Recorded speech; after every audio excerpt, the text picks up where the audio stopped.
Hey everybody, it's Ellen Weatherford. And Christian Weatherford. And we're here with just the zoo of us, your favorite animal review podcast, where we review your favorite animals by rating them out of 10 in the categories of effectiveness, ingenuity, and aesthetics. We are not zoological experts, but we do a lot of research and try our best to make sure we're presenting information from trustworthy sources. And big ups to us for recording on time this week. We did it. It doesn't always happen, but we made it happen this week, and I'm very proud of us for that. Yay. Also, I have a little bit of a cold, so I'm sorry if my voice sounds a little weird. I don't have any excuses. I'm sorry. You're just like that. Your voice always sounds like that. I think a lot of people like it, though. Yeah. Including me. I'm at the top of the It's list. mostly in jest. Before we get into it for this week, I want to echo the announcement that we made on our last episode together, which is that we are collecting stories from listeners. So if you are somebody who listens to the show and it really means a lot to you, or you have some sort of cool experience that's related to the podcast that you want to share, like maybe you went on a really cool adventure and you listened to the podcast during that adventure or with somebody really important to you, or maybe it's inspired you to do something really cool. We want to hear about that stuff. So send an email to memberstories@maximumfun.org or leave a voice message at 323-601-8719. We're working on some special stuff that's coming up really soon, so you might get to hear your message shared on the podcast, or if you leave us a voicemail, that might even get played too. So we don't usually do stuff like that. So this is a pretty cool opportunity if you want to hear your voice on the podcast. Yeah, for sure. And that's all I had to preface this episode with. So I guess we could get right into it. Yeah. Christian, it's your turn to go first. Okay. What animal do you have this week? Let me just change over my active app on my smartphone. Thank you so much for not specifying what brand of smartphone you use. Not only because we don't give out free advertising on the show, but also because I don't want to incite the smartphone allegiance wars. Not again. So I'm bringing what I would consider the animal of the quarter, maybe? Mm-hmm. Yeah. It's a hot topic. It is. Critter. It's out there. And that is the Joro spider. Scientific name, Trichinophila clavata. And this species was submitted by Mick on Twitter. The information I'm bringing comes from nationalgeographic.com and Penn State Extension's website at extension.psu.edu. Nice. Yes. You'll notice I'm not including Animal Diversity Web this time. How have they harmed you? I think it has more to do with the taxonomy of this species having changed in recent years. Really? Yes. Interesting. Yeah. Sorry, Animal Diversity Web. You're going to have to sit with this one out. We'll tag you in next round. I think it was its genus that got updated. Oh. So I couldn't find it under its current genus, and I didn't do any further looking. That's fine. Beyond that. It sounds like you got what you needed, so we're okay. Yes. So for those maybe unaware of spiders. Have you heard of spiders? These things are so wild. You're not going to believe it. Generally speaking, 8 legs. Why do you say generally speaking? Isn't that like a defining characteristic? I was supposed to have other things in that list. And then I drew a blank. Though I do love hedging my bets by always saying things like mostly. Most of them have 8 legs. Most things die. I don't know. What's the term? What is the high classification that spiders belong to, along with insects and Animalia. Such? Below that. Okay. Am I getting warmer? Arthropods? Yeah, there it is. Okay. Arthropods. So they have an exoskeleton, I suppose you would call it. Mm-hmm. No bones. Nary a bone in sight. No bone zone. No bone zone. My animal this week doesn't have bones either. Oh, good. I actually don't even know what it is, so that'll be a nice surprise for me, too. Whereas the listener has at least seen the title of the episode. That's true. Oh, what a fun experience. Lots of spiders will spin webs or have spider silk. Will eat other bugs and insects and such. Some more interesting things. But this one is a spider that, including its legs, is about palm-sized. It's big. Pretty big spider. Real big. The females are larger, and they are neon yellow with silver bands with a little splash of red at the end. and they have spindly legs. Spindly is a good word. Yeah. They're long and pointy. As opposed to something like a tarantula that has very, beefy legs. Yeah. They're very pointy. Yeah. Where they're found, now this is a big important one, where they are natively found, that range includes Japan, except the northernmost island of Hokkaido, North and South Korea, China, Taiwan, Vietnam, and India. Okay. So that's their native range. Like Eastern Asia. Yeah. However, their introduced range in the U.S. includes the states Georgia, Alabama, North and South Carolina, and Tennessee.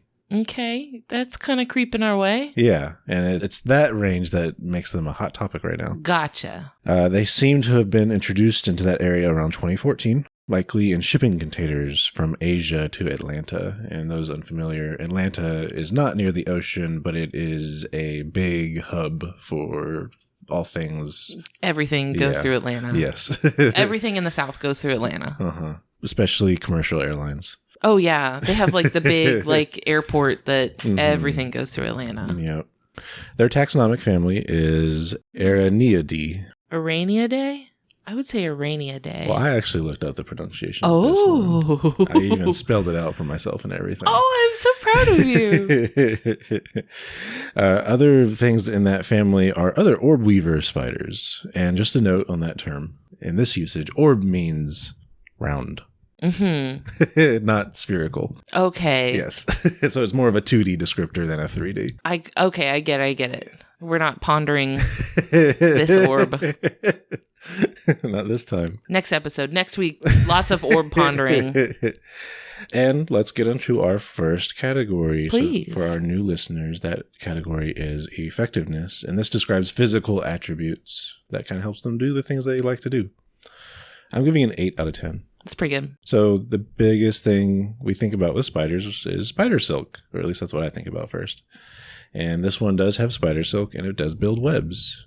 And the orb weaver kind of moniker talks about that classical spider web shape that you think of, probably. It's beautiful. Yes. It's gorgeous. So usually you'll find these spun between a few branches or something. Big web designed to catch things that are flying, basically. I like that orb weavers do this because they have effectively just optimized the hunting process, where they're like, I really don't feel like moving that much. I just think I'm not going to do it. I'm going to let my prey do the flying for me. Yeah, and that actually comes into play a little later, too. Orb weaver webs, anybody living in the South is intimately familiar with orb weaver webs. Yes. Because we have here the golden silk orb weaver, which we also call banana spiders, which are known for making these massive webs that they often will spin across walkways and pathways where people will walk, and they really don't care whether you're going to be walking there or not. They're going to make their web there, and you're going to walk right into it every single time. Yeah. You get really, really good at detecting these webs before you hit them if you do a lot of walking around in the South. If you're very tall or typically the first person walking in your group of people in a forest. Yeah, you get real good at it real quick. That was the role I often played. The web clear. The web clearer. So before I keep getting too much further, I want to talk about a little bit more about why this species has come up so often. Yeah. So something of I'll call it hysteria, I suppose, around this introduced species into this part of the United States. So it's being talked about just because new spider, big spider. New big spider. Yeah. Babe, wake up. New spider just dropped. And, the question is, should we be concerned? Short answer is no. And one of the things that concerns some people is this next point I'm giving them for effectiveness. And this is the ability of ballooning. So this is when young, they can let loose some of their silk, then the wind can carry them to other places. Okay, so for some reason, I didn't think about it being a balloon made of their silk.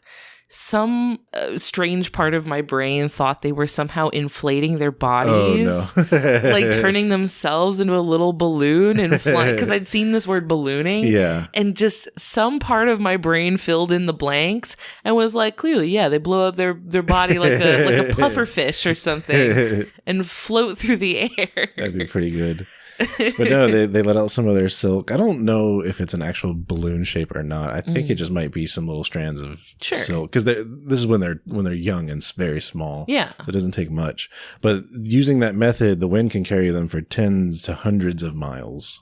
They can't crawl that fast. No. So this is a big speed boost for them. Yeah, so this spreads them out. It's the end of Charlotte's Web.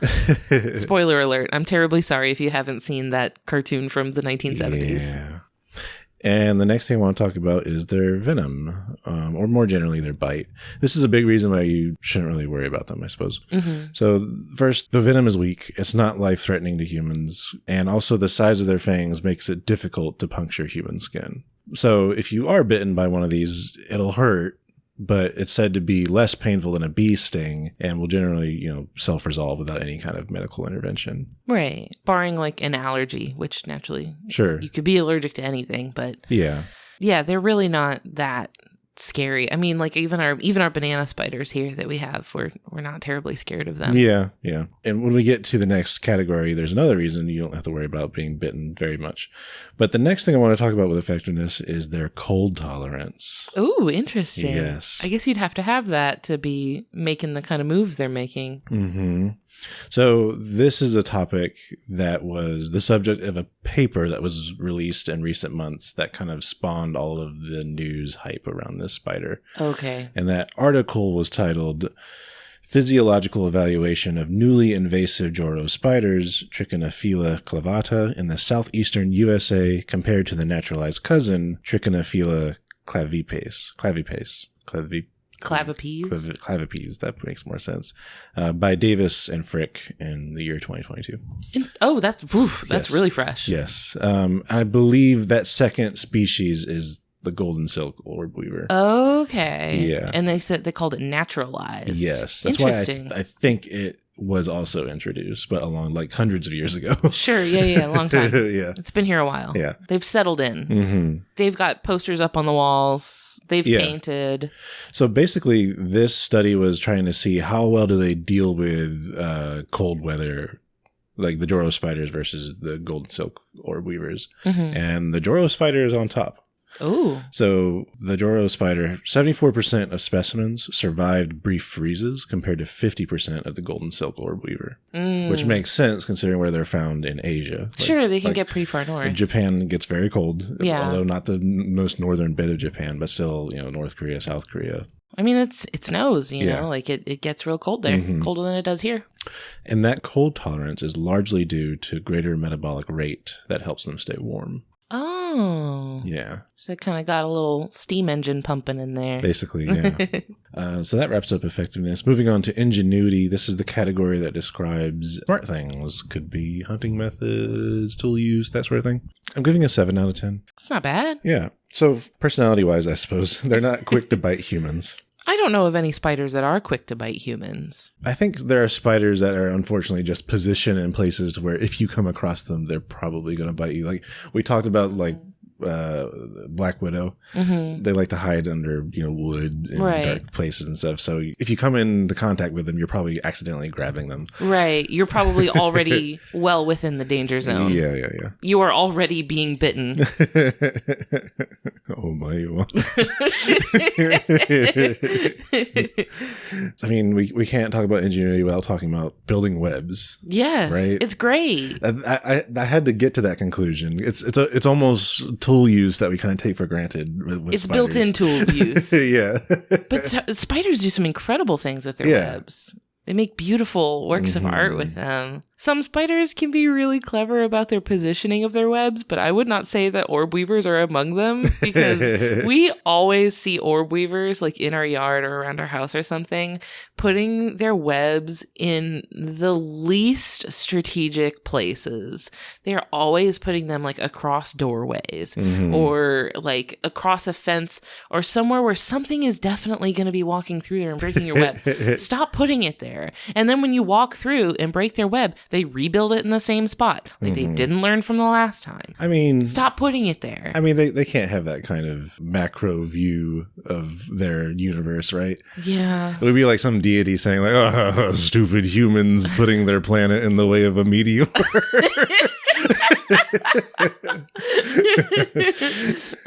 Yeah, so the next thing I want to talk about is they are passive hunters. So they build these webs and they wait for something to get caught in their web. They're not like actively hunting. Sure.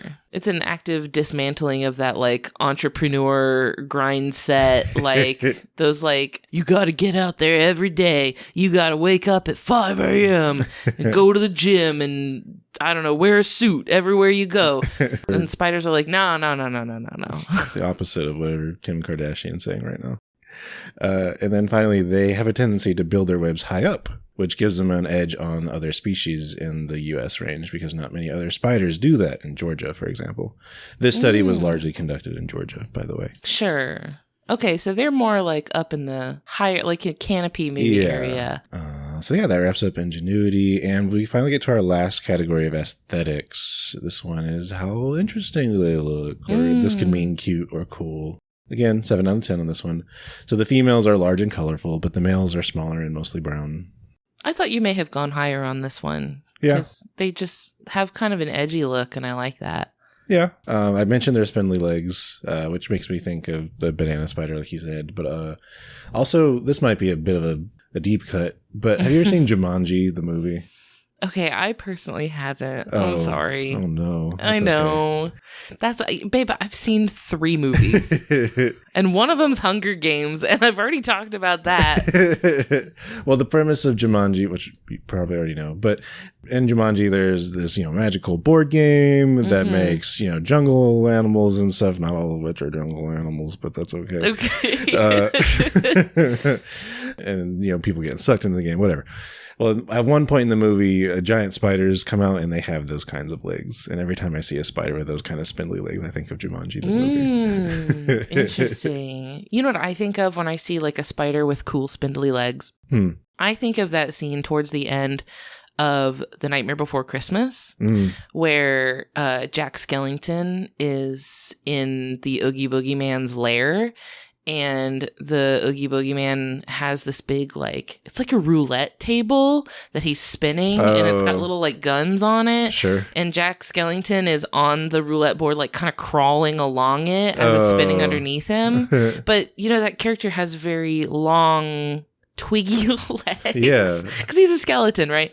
That scene always makes me think of a spider crawling along. And because I also consider that to be a very cool character with good character design.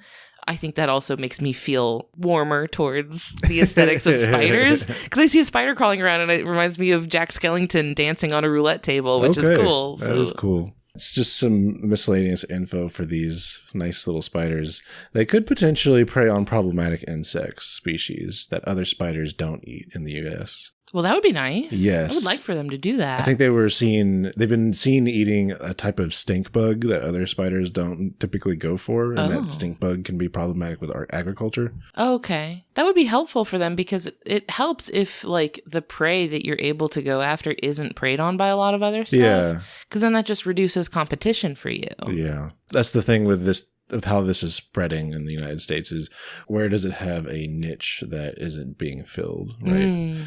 So it's talking about that. The movement southward is not happening as quickly as it is northward. And that's potentially due to more competition in the south. That makes sense. Because you mentioned that they can withstand the cold better. Right. There's far fewer spiders that can do that. Sure. So they will have less competition in the northern part of the country. That makes sense.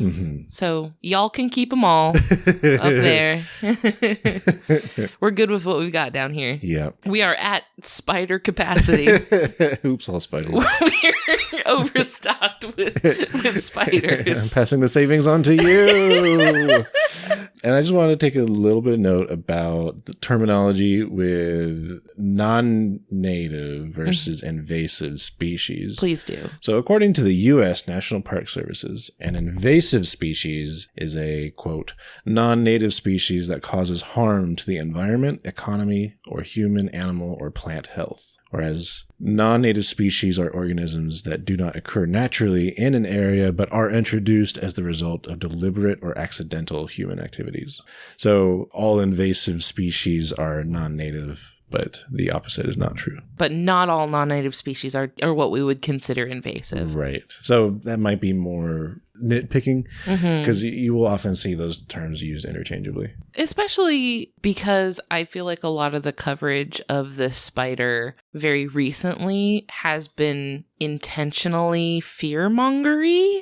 It feels very like, because I know what it's doing, right? It's clickbait. Sure. It's trying to get people to open these articles and read because they think, oh, we're going to tell you about this big scary new spider that you need to read this article so that you know about it because you need to be scared of it. Right. And to be clear, it is not the research. Like, it's not the original research paper that's doing this. It's all the news article, like, companies that are picking it up and talking about it. And they're taking that angle of, oh, there's this big scary spider that could be moving into your neighborhood. Right. Like, trying to make you be afraid of it when it's not that big a deal. They're also, I think, throwing around the word invasive a lot. Sure. When they don't necessarily mean that. Yeah. And I'm thinking of like the everyday person off the street who doesn't engage with a lot of nature content and maybe has never heard the word invasive when applied to an animal before. They might hear the word invasive and think that means this animal is invading your space actively right now.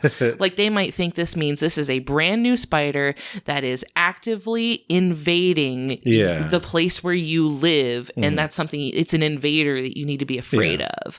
And I think that a lot of news outlets aren't explaining what that means and just letting people run with it, right? Because it's something they can hype you up about. Yeah, because at the end, you know, the reader's question is, well, what does that mean for me? Right. Well, the answer is nothing. Nothing. Because right now, you know, it doesn't pose any significant risk to individual people, and the impact on the environment and the ecology of that area, good or bad, is just not known yet. Yeah. And I saw a place where, you know, saying, at this time, we do not encourage you to kill these spiders on site. No, please don't do that. Now, I should say, if you're listening to this, you do not have to worry about these spiders. If, on the other hand, you are a stink bug, boy, do you have to worry about these spiders. I mean, board up your windows. Yeah. And I know, you know, spiders can be a touchy subject for lots of people, like even people who understand, you know, they're not in any real danger, but still experience fear about them. There are products out there that could help you deal with them in a peaceful way. I've seen all sorts of little critter grabber type things that is like a brush that lets you grab them and then place them outside. Gently. Yeah. We'll typically just use a cup or something and a piece of paper. I have a tried and true strategy when I find a spider in our house, and that is that I find you. Yes. And I ask you to get the spider out for me. I mean, honestly, being found by one of us is the better option than being found by the cat. That's true. So. The cat has no such mercy. I mean, you want to talk about invasive species? Yeah. Let's not. That being said, you do not need to kill these spiders. They're not going to hurt you. You probably won't even be able to tell them apart from the spiders we already have here that we've already had for hundreds of years and haven't really been a big deal at all. Maybe you will now, though, after listening to this episode. I don't know if I would trust my ID skills enough to be able to like give an on-the-fly differentiation between. I'd have to be pretty close, I feel like. And I wouldn't be. But yeah, that's the Joro spider. Thank you. I hope we've eased some fears out there. If this spider is keeping you up at night, please rest assured you are fine. Yeah. You do not have to worry about the spider. Don't call me, though. That's only for Ellen. Rest easy. Hopefully get a good night's sleep tonight now that the weight of spider anxiety is off of your shoulders. Thanks, babe. No problem. Let's take a quick moment to hear some promos from our friends on the Max Fun Network, and then we'll get into my animal. Hey, were you a reader as a kid? Like maybe you read a lot of fantasy novels? Or horse girl books. We know how it is. But now you're an adult and you miss reading. You're so busy and you can't figure out how to get back into books. We're Reading Glasses and we're here to help. Yeah, we'll give you advice to figure out what books you love or learn to stop reading books you don't even like. We're really big proponents of dumping that book. Dump that book. But most importantly, we'll help you fall back in love with reading. Reading Glasses, every Thursday on Maximum Fun. Congratulations! You've won a ticket to attend an exclusive opportunity in a relaxing environment with two lovers. Wow. Well, this sounds like a sort of proposition of sorts, but really it's an ad for our podcast. Wonderful. It's a show we do here on Maximum Fun where we talk about things that we like and things that we're into. I'm Rachel McElroy, and you just heard Griffin McElroy, and we are excited for you to join us as we talk about movies and music and books. Things like sneezing or the idea of rain. Can you get news or information you can use? Absolutely you cannot, because we're here to talk to you about pumpernickel bread. You can find new episodes on Wednesdays. So catch the wave! All right, Ellen, what animal do you have this week?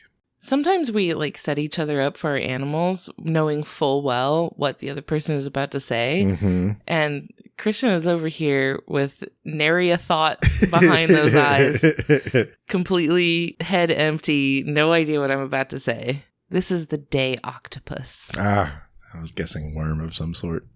I mean, that's not the farthest off you could have been. They're also known as the big blue octopus. Big blue octopus. Big blue octopus. They're not blue, though. Wait, what was the first common name you said? Day octopus. D-A-Y? Yes. Oh. Like daytime. Okay. Scientific name is Octopus cyanea. Octopus is the genus? Yep. Huh. I know. How'd they get that one, right? How did they clutch that, right? The person on Reddit that has the username user. It's like they got in really, really early, so they got to get their first name as their username. It's like me when my mom signed me up for all of my email addresses when I was 8 and the internet was extremely young, and she could still get just my plain name with no numbers attached to it as my email addresses. No periods, no nothing. Nope, nothing. Not a number, not an underscore, just my name. So this is the Octopus cyanea. And this species was submitted by Kaylin Doss, who is 10 and listens from Alaska. Oh, wow. I know, right? And sent me just the most delightful email about these octopuses, which I'll get into later. Mm-hmm. It was for a very specific reason that I think you're really going to like. Okay. I'm getting my information from the Marine Bioconservation Society, the Aquarium of the Pacific, and Monterey Bay Aquarium. Oh, boy. And also a paper that I'm going to name when it comes up because there's a huge spoiler in the title. In the title. As is the way. Yeah, it just spills all the beans right there. No mystery to it whatsoever. So this octopus the body part of it is about 6 inches long, or 16 centimeters, but the arms can be 32 inches long, or 80 centimeters, so it's pretty big. It's not the biggest octopus, but it's on the bigger side. They're found in the Indo-Pacific region, which includes the Indian and Pacific Oceans. So basically from the eastern coast of Africa all the way to Hawaii. Pretty big range. You can find them in lots of places. And throughout that range, they like to live in coral reefs or in any sort of area where there's a lot of rubble, things that nooks and crannies for them to hide in. Yeah. They are in the taxonomic family Octopusidae. Most known octopus species belong to that family, including the blue-ringed octopus. Oh, okay. Which you talked about before. Did. And this one is called the day octopus because it is active in hunting during the day. All right. As opposed to the night, where most other octopuses hunt at night. Dayquil and NyQuil. It's the sun and moon version. While we're talking about octopus taxonomy, an octopus is a type of cephalopod, along with squids and cuttlefish. Mm-hmm. Cephalopods are mollusks. Other things in the mollusk phylum are snails and slugs. And then more distantly related to cephalopods are bivalves, so clams and oysters. Yeah. There's other stuff in there too, but those are the mollusks you've probably heard of. So to get into my ratings for the day octopus, for effectiveness, I give it an 8 out of 10. So to talk about effectiveness for the day octopus, we have to take a quick tour of the octopus body because it is so different from any sort of vertebrate anatomy. It can be kind of you look at it and you're I don't know where all of your parts are. Mm-hmm. So they are invertebrates, so no skeleton, no bones. So their body is really soft and squishy. And the body is made up of 2 kind of sections. The first one is the mantle, which is what we might think of as its head. Mm-hmm. It's like a big sack, basically, or it looks kind of, I think, like a water balloon. It's like bulbous and soft, but all of their internal organs are inside of the mantle. Right. So everything that's going on inside their body is tucked up inside that little floppy sack. And then coming out from the mantle are their 8 long limbs. A lot of people call them tentacles. I guess they're technically not tentacles. What? They're called arms. So I feel lied to. Yeah, I mean, this is one of those things that's like, it really only matters if you want to get super like pedantic about it. Wait, what are true tentacles then? I'm glad you asked, Christian. The difference is in the suction cups. So octopuses have these arms that have suction cups all the way down. Okay. From the base all the way to the tip. Tentacles, though, only have suction cups at the very ends. So imagine like those little sticky hands that you could get at like Dave & Buster's for like 50 tickets. The little gummy sticky hand that you could like stick to windows or the ceiling and then it would get stuck up there and leave a stain on your ceiling. Yeah. Those are tentacles. Squids have tentacles. This is squid propaganda. Yeah, this was sure. written by a squid.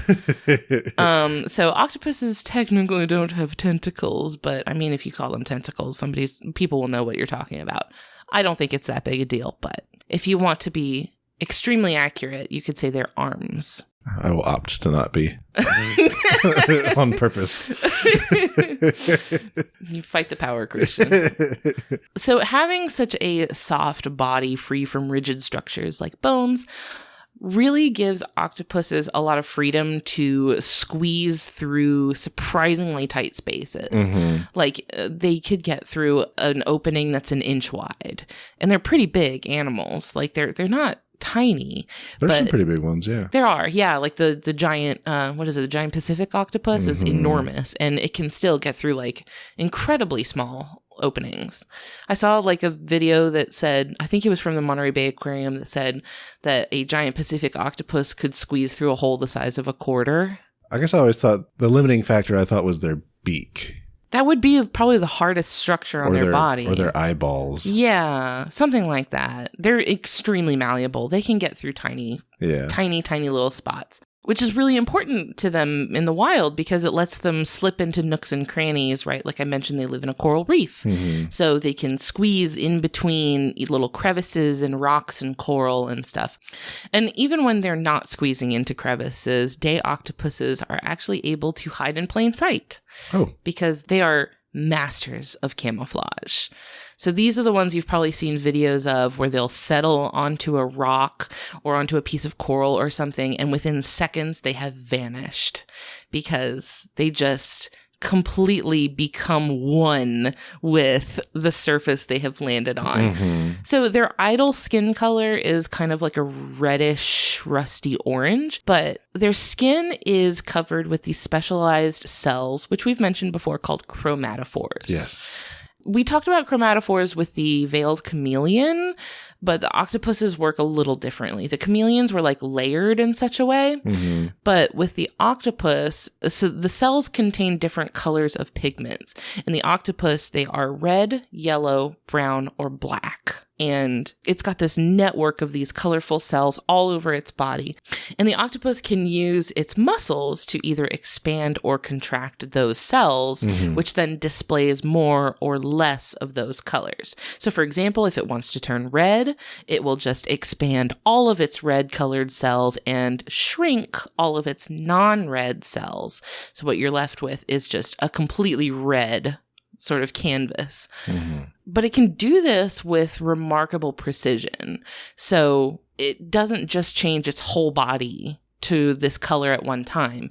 It actually focuses certain areas to be different colors to mimic the markings. It can mimic light or shadows. It can move the markings around to like match the flow of the water over its body. It's almost like an invisibility cloak, right? That just like mimics exactly what's going on below it. It's so cool.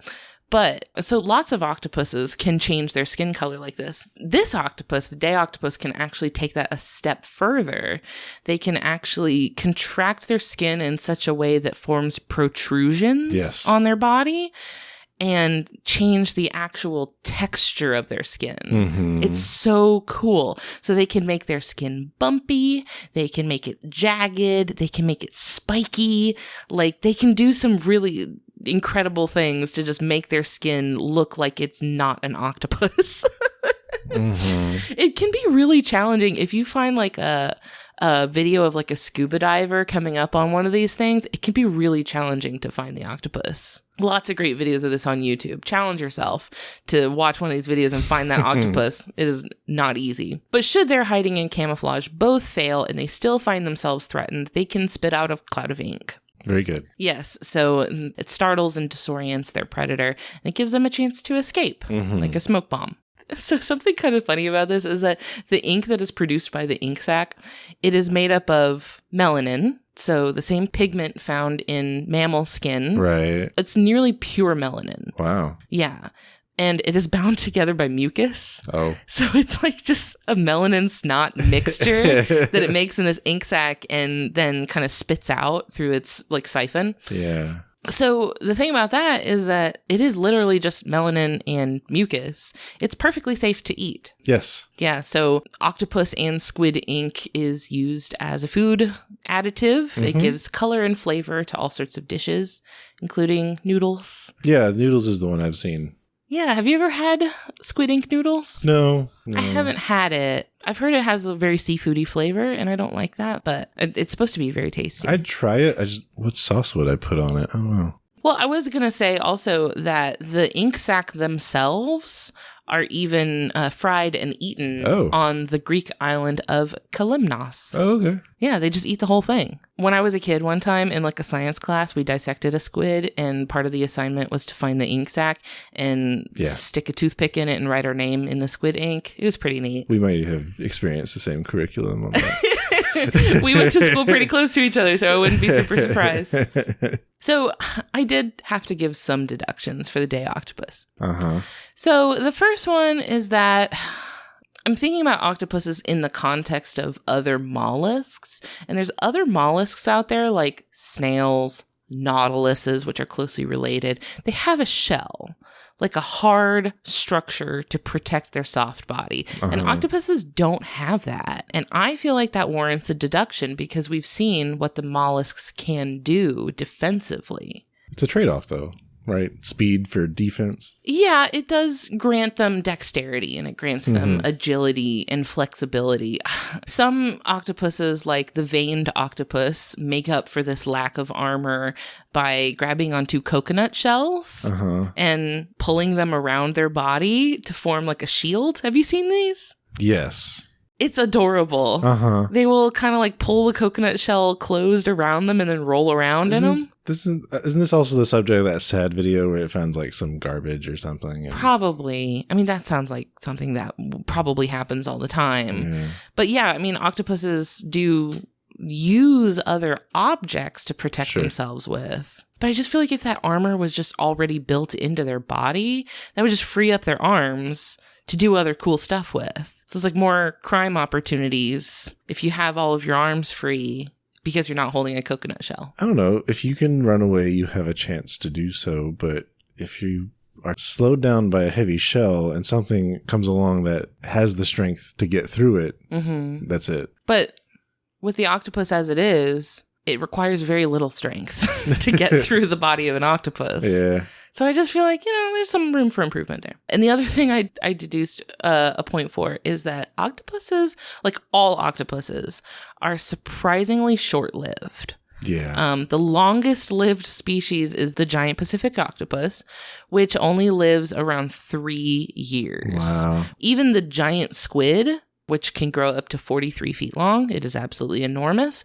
They only live for about 5 years. The only cephalopod that does live for a really long time is the nautilus. Nautiluses can live for a really long time. Yeah, but octopuses are here for a good time, not a long time. Okay. They're a blip. They're usually not around for very long. So the day octopus usually doesn't live for longer than about 15 months. And then during that incredibly short lifespan, they, like other species of octopus, only reproduce one time, and that's it. So they reproduce and then immediately die. Like, roll credits, win condition met. That is the end of the road for them. They reproduce and then they're like, well, that's it. Mission accomplished. Wrap it up. So after a female octopus lays her eggs, she just completely stops eating. She'll stay with the eggs and like protect them, wave water over them, clear them away from debris, kind of like take care of her eggs. But she doesn't eat, and she just eventually starves. And what's interesting about that is that it's kind of thought that this may be something that's built into their brain. And what happens is when they lay their eggs, their brain shuts off their hunger. Oh. Like, they don't get hungry anymore after that.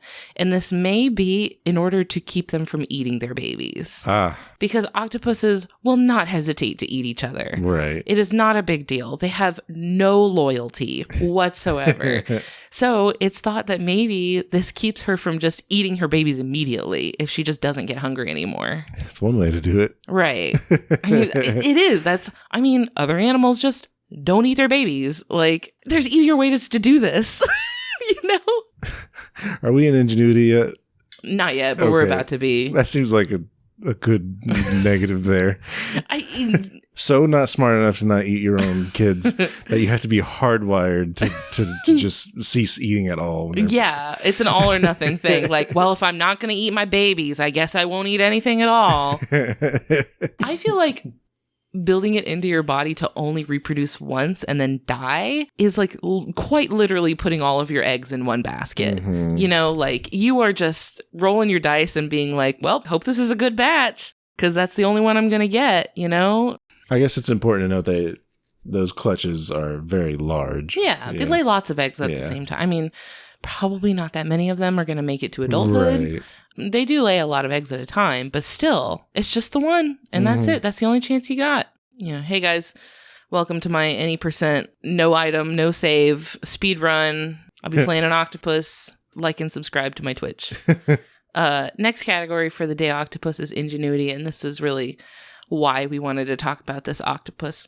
So what octopuses and other cephalopods do have is a really sophisticated nervous system. Like, their whole brain situation is going great, which gives us some really unexpected and cool behaviors. So earlier I mentioned they can change their colors and textures in very targeted ways on their body. They can do this one thing that's a display called a passing cloud. And this is where they pulse dark bands down their body. And it looks like a passing cloud, like a black cloud that's passing over their body. And this is thought to maybe confuse or startle prey.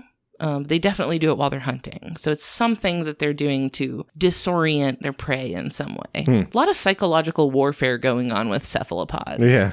Which we talked about with the cuttlefish. Did you do the cuttlefish or did I do the cuttlefish? I think I did. I think you did the cuttlefish.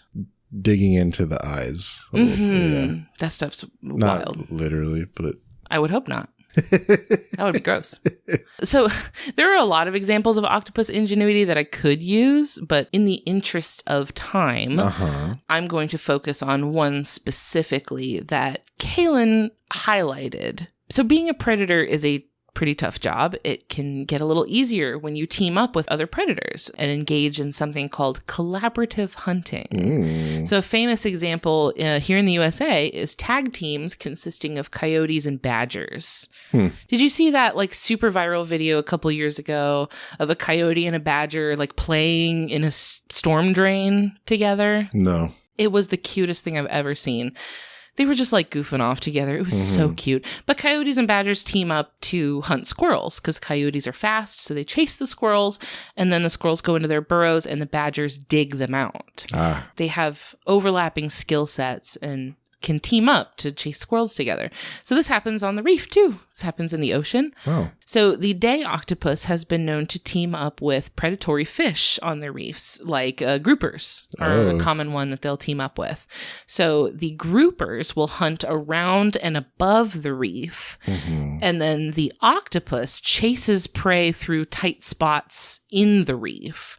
So the grouper is kind of scaring the prey into the reef, where the octopus then is able to, squeeze through those nooks and crannies to sort of complete the chase. So there's kind of nowhere safe, right? Like you're swimming around the reef, you're going to get caught by the grouper. You go into the reef, you get caught by the octopus.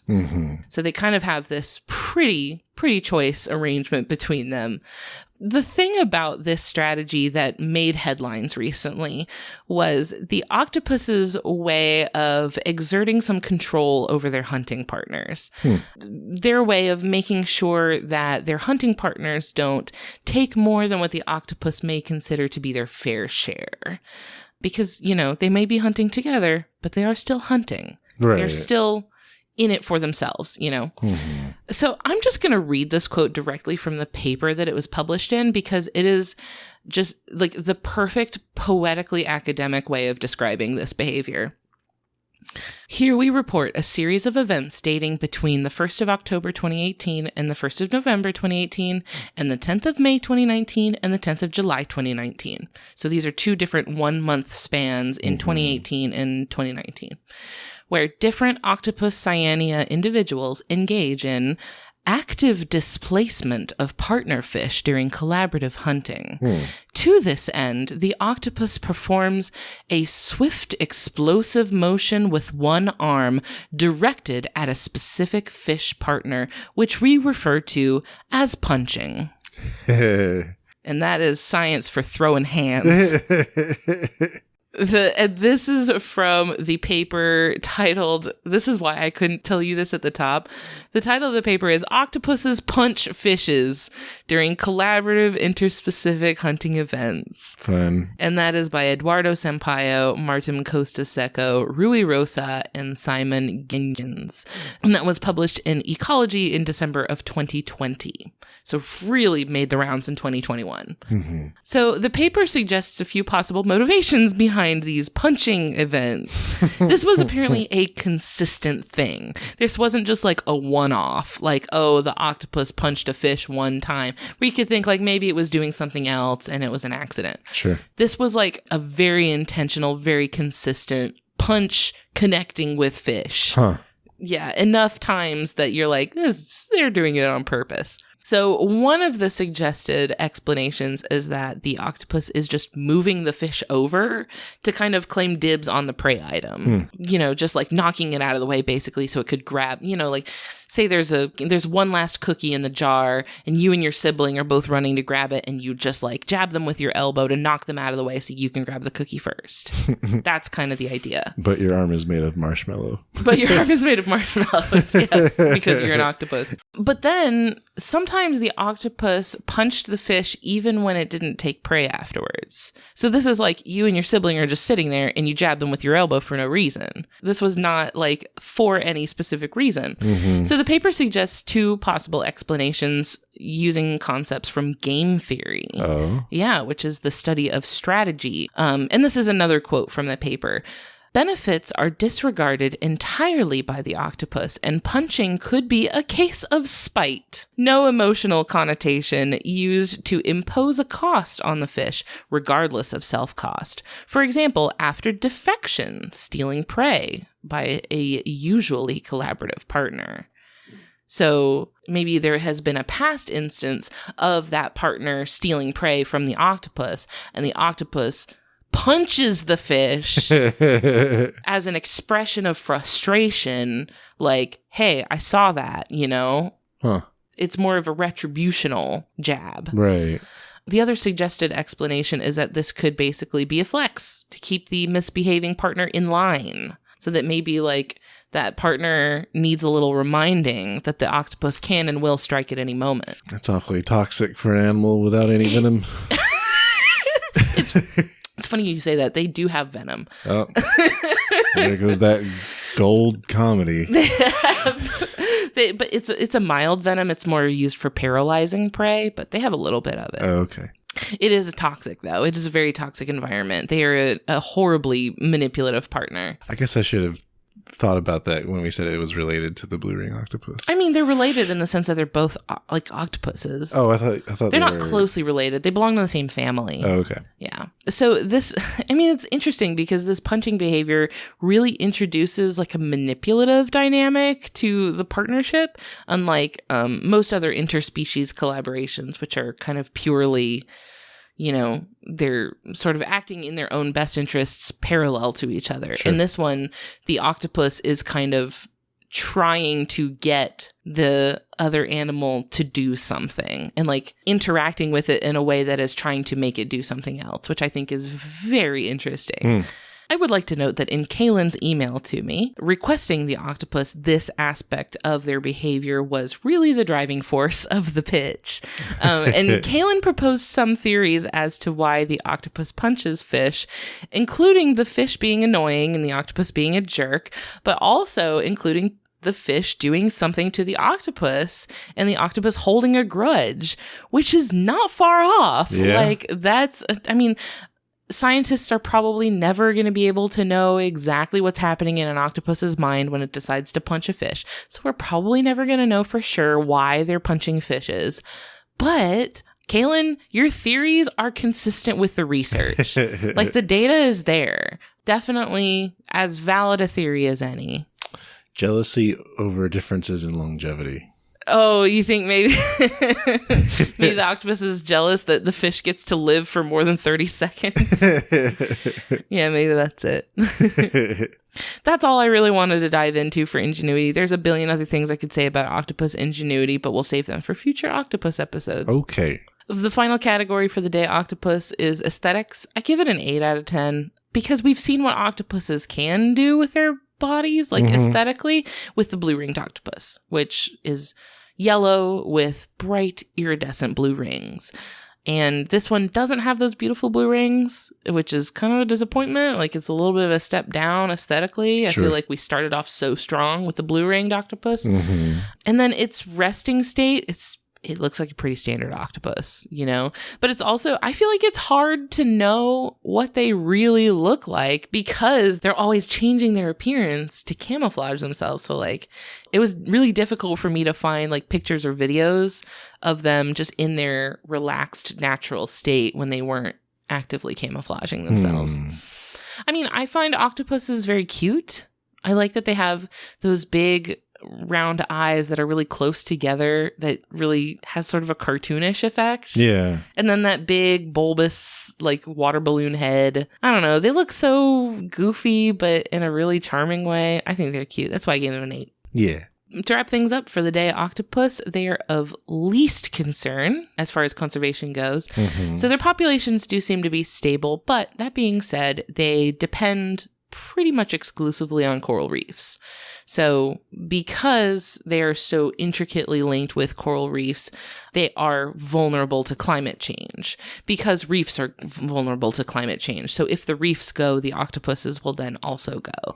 And reefs are going through a lot right now with climate change affecting the oceans in a lot of big ways. Yes. So if you love these octopuses and find them as delightfully fascinating as I do, only action items I could really tell people to do would be to look into ways that you can help support your ocean. If you live near a coral reef, maybe you see if there are some local action items for protecting your local reefs and just, you know, look out for our ocean because that's where the cool octopuses live. Yeah. And that is the day octopus. Thanks, hun. Thank you. Good octopus. It's a great octopus. Thank you, Kaylin, for bringing this to my desk. Well, thank you to everybody who has listened today. I hope that you enjoyed it. I know we did. It's always nice to talk to you, Christian. Likewise. If you liked what you heard today, it would really mean a lot to us if you could leave us a good review. I hope that we have earned 5 stars from you. Also, right now on Podchaser, they're doing a fundraiser throughout the month of April, where for every review that is left on podcasts or episodes, you can review like individual episodes on Podchaser. So for every review that's left and then reply, which I can reply to reviews on Podchaser, which I think is cool, they make donations to support charities. I believe this one goes to feeding refugees from Ukraine. So it's a great cause. So if you feel like doing that, hop over to Podchaser and leave us a review and we'll reply to it to double your donation. You can also connect with us on social media. We're on Facebook, Twitter, Instagram, Discord. You can also shoot me an email. My email address is ellen@justthezooofus.com. That is, by the way, the best way to get a hold of me. You know, social media can get a little hectic sometimes. So if you have an animal you want to hear us talk about or something, if it's something that requires my attention, please do email that to me. Why is social media so hectic right now, Ellen? I don't know, Christian. Why is it? Causing problems. I am. I've been a menace on Twitter recently. Sorry. Also related to Octopus. Yeah, it was related to Octopus. My notes for this sort of prompted that. So we'd like to wrap up by saying thank you to Maximum Fun for having us on their network alongside their other just delightful shows like the ones that you have heard promos for here today. I'm going to be specific with my Maximum Fun shoutouts this week. I've been listening to Depression Mode with John Moe a lot recently. It's a really nice show. Awesome. I really like it. So if you're looking for a new show to add to your lineup, I really like Depression Mode. I'm going to start trying to be specific with my Maximum Fun shoutouts at the end. Nice. Yeah. While you're over there at MaximumFun.org, we would love it if you signed up for a membership to keep us going alongside the other shows on the network. And finally, thank you to Louis Zong for our incredible theme music, which we love so dearly. It is so good. And that's all for today. Next week's episode is about pangolins. Fun. See ya. Bye. Bye.